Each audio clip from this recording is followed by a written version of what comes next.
My name is Kathy Bickmore. One thing that I love and appreciate about comparative and international education is the way that it offers informed, eye-opening questions and contrasting alternatives rather than simple prescriptions that can often be based on unwarranted or narrow assumptions from doing things within our own context. A good example of this, and my favorite subject, is in studying conflict management and peace building in education in heterogeneous societies.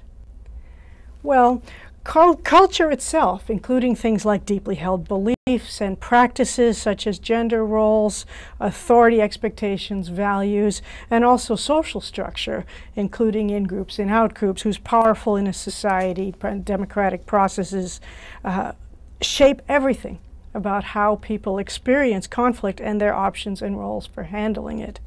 Therefore, it's only cross-national and cross-cultural study that can help us to highlight our own assumptions as well as to illustrate other factors that help and hinder peacemaking in our communities and in the world.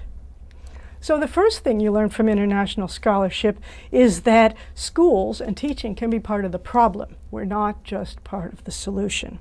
Schools, curriculum, and teaching can reinforce what Norwegian theorist Johan Galtung calls structural violence, meaning institutionalized beliefs and practices of injustice.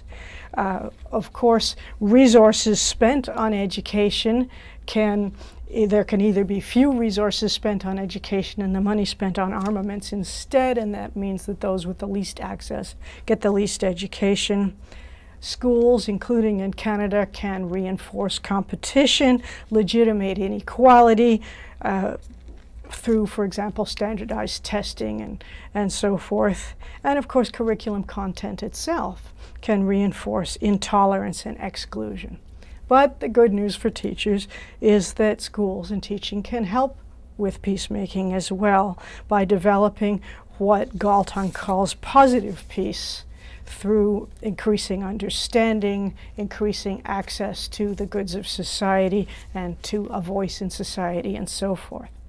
So some of the specific types of approaches to conflict resolution and peacemaking education that are most visible in comparative and international research include teaching values and attitudes for respect and nonviolence.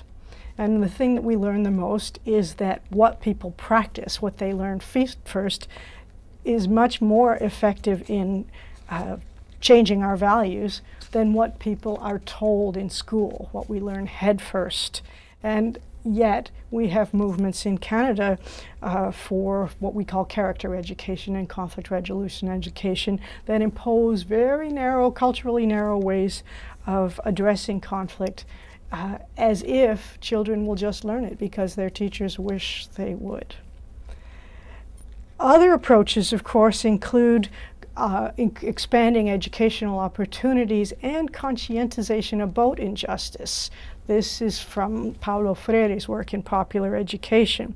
So on one hand, giving people opportunities to learn about what Galtung would call structural injustice, and on the other hand, giving marginalized people themselves opportunities to claim their own knowledge and build on it and develop capacities. And this has been done the most in post-revolutionary societies where people are recovering from war by bringing whole groups of marginalized people, often in rural areas and so forth, into the society in places like Nicaragua, Cuba, Guinea-Bissau, and so forth.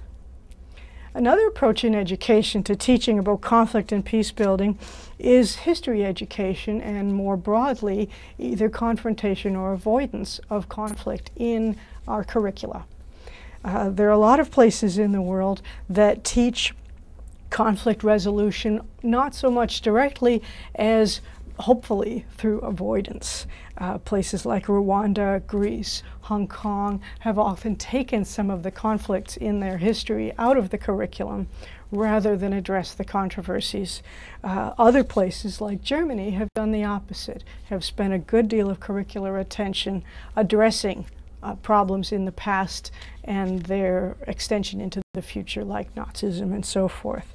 we need to think as teachers together in Canada about whether our approaches to teaching about Aboriginals, teaching about justice issues in groups and out groups in Canadian society are more about avoidance or more about confrontation in ways that help people to understand conflicts better and to find new ways through.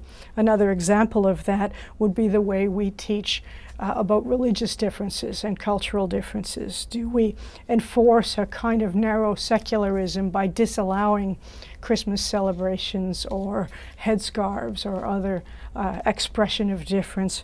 Or on the other hand, do we teach anti-bias education by giving people opportunities to express their differences and practice in the safer environment of the school, dealing with those non-violently? And last but not least, of course, is prejudice reduction education itself. In the international comparative world, a lot of that has been called contact theory and contact programs. And these are the times when groups that have been in conflict are brought together directly, sometimes small groups of representatives in a non-formal environment, sometimes in schools. For example, in Northern Ireland, the Education for Mutual Understanding program. There are a number of places in which people are being given opportunities to create new narratives together by telling their stories instead of assuming that one story is correct and the others are all wrong or silenced. So the bottom line, what I learned from comparative and international study of conflict resolution and peacemaking education is that the very times when it is easier to avoid conflict because a society or a school is relatively peaceful are the times when people are most able to learn. And that paradoxically, it's the places that have hot conflict and violence that know that they need to do conflict education, but that's when it's the most fraught with difficulty.